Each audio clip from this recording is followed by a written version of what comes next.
Back to politics now for a moment, as Donald Trump may be a double-edged sword for the Republican Party. In last night's Talking Points memo, Bill O'Reilly argued that if Trump doesn't win the nomination, the party fractures and splits. Those who support him will never support anyone else, he argues.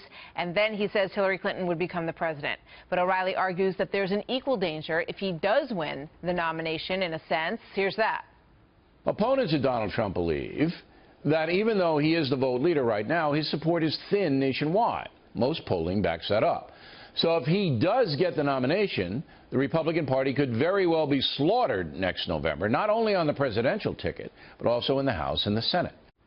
Howard Kurtz is Fox News media analyst and host of Media Buzz here on Fox News Channel. And, you know, it's been an interesting election to cover so far, Howie, and I think it's going to get a lot more interesting. But one thing that we know is that so much of the prognostication has been wrong on Donald Trump and on what's going to happen so far. You've hit it on the head. I mean, on paper, Donald Trump would face a very tough time this fall in a general election, but elections aren't won or lost on paper. And so, you know, the media consensus clearly is along the lines of what O'Reilly said, that Trump could lead the GOP into a disaster of Goldwater-like proportions, and that could happen, but he could get some of those high negatives down. First of all, he could drive Hillary Clinton crazy with his aggressive style, and we would see how that played out. And he could get some of those high negatives down with, for example, a more moderate and restrained style, which I think we're starting to see in the last week to 10 days in the way Trump is campaigning. Yeah, I mean, he thinks the media has not been on his side, you know, I mean, everybody's just mostly right. Most of us trying to call it like you see it as you watch this thing unfold, and nobody knows how this is going to turn out. Bernie Sanders had a huge turnout last night at Washington Square Park in Manhattan. It's been really interesting for all of us to get a sort of close view of this thing as it plays out in New York, which we never had an opportunity to do before, because New York never matters in these things. But let's play some of what happened last night here in the Big Apple. Now, this campaign is gaining ground every day because we are doing something unusual in American politics. We are telling the truth. When you hear all the cheers, you get a sense of what was going on down there. They say 27,000 people poured in to see that happen. And if you look at the front of the New York Times this morning, there's images of young girls with their face painted, you know, for Bernie, and they have tears streaming down their faces like they're at a Beatles concert, Howie. I mean, make sense of this from your perspective. Well, maybe it's Bernie's Brooklyn magic, but look, the guy has been drawing these crowds of 20,000, 30,000, 40,000 across the country for many months now, and he's managed to sustain it.